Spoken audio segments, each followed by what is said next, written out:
अस्सलाम वालेकुम वरहमतुल्लाहि वबरकातुहू। जिन हज़रात ने चैनल को सब्सक्राइब नहीं किया तो सब्सक्राइब करके बेल भी लाजमी दबाया करें ताकि फ़ौरन पता चल सके कौन सा वजीफ़ा आ चुका है और फिर बाद में आप लोग आराम से देख सकें। जज़ाकल्लाह ओ खैर। बिस्मिल्लाहिर्रहमानिर्रहीम नहमदुहु व नुसल्ली व नुसल्लिमु अला रसूलिहिल करीम अम्मा बाद। मेरे दोस्तों, बुज़ुर्गों, बहनों, भाइयों, अस्सलामु अलैकुम वरहमतुल्लाहि वबरकातुहू। और उम्मीद करता हूँ आप तमाम लोग जहाँ भी होंगे, जिस हाल में भी होंगे, अल्लाह के हुक्म और फजल से खैर आफियत से होंगे।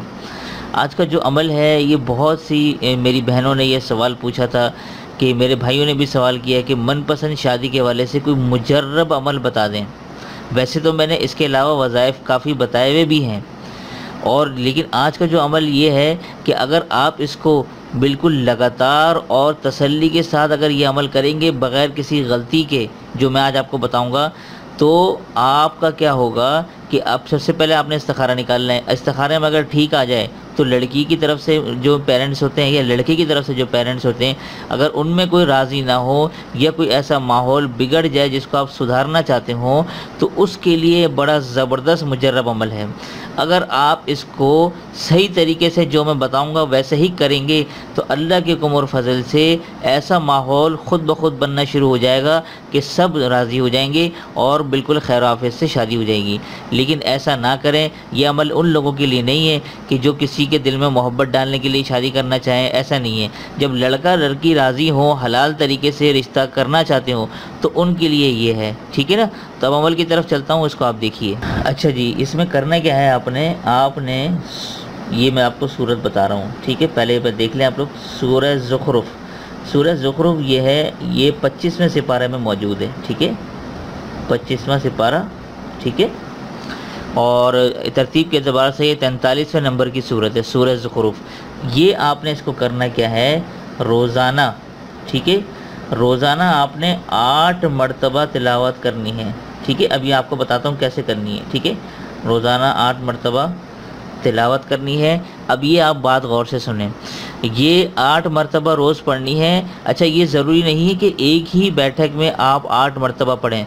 अगर ऐसा कर लें कि एक ही मजलिस में 8 दफ़ा का ख़त्म कर लें तो बेस्ट है।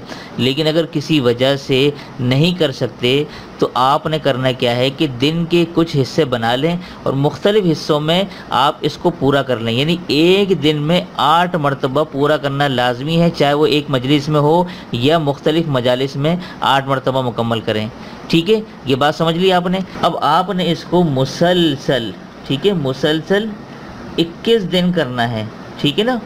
अब ये बात मैं आपको बताता हूँ कि 21 दिन जो ख़वातीन हैं वो अपने नागे के दिनों में ना करें, पाके के दिनों को मुसलसल शुमार करना है। लेकिन जो मर्द हजरात हैं वो 21 दिन मुसलसल करेंगे, लेकिन किसी एक दिन भी अगर छूट गया तो आपको ये दोबारा से करना पड़ेगा। ये गलती आपने नहीं करनी। अच्छा, इसी के साथ मैं आपको बता दूं कि लाजमी अपने लिए दुआ भी करनी है, रोज़ाना 8 मरतबा। बस इतना सा मुख्तसर सा अमल है और कोई लंबा चौड़ा नहीं है, लेकिन इतना मुजर्रब है कि अगर वो शादी आपके लिए, आपके हक़ में बेहतर हुई तो अल्लाह ताला ऐसा माहौल पैदा फरमा देंगे कि आपको किसी के जो राज़ी करने की भी ज़रूरत नहीं पड़ेगी, बल्कि ख़ुद ही राज़ी हो जाएंगे, दिल उनके नरम हो जाएंगे और आपकी उस जगह शादी हो जाएगी जहां आप लोग शादी करना चाहेंगे। तो ये है बहुत मुख्तसर सा लेकिन बहुत ही ज़बरदस्त और मुजर्रब और असरदार अमल है, ठीक है। तो उसको ज़रूर कीजिएगा, तो इंशाअल्लाह ताला ज़रूर आप लोगों को फ़ायदा होगा और मैं भी दिल से दुआ करता हूँ। तो उम्मीद करता हूँ आप लोगों को ये अमल पसंद आया होगा। तो पसंद आने पर आप लोग ज़रूर लाइक भी कर दिया करें और कमेंट में हमें बताया करें कि आपको ये वजीफ़ा कैसे पसंद आया। तो दीजिए इजाज़त, तब तक अपना और अपनों का ढेर सारा ख्याल रखें, पड़ोसी के हुकूक़ का ख़ास ख्याल रखें और मुझे अपनी ख़ास दुआ में ज़रूर शामिल रखिएगा। अस्सलामु अलैकुम वरहमतुल्लाहि वबरकातुहू।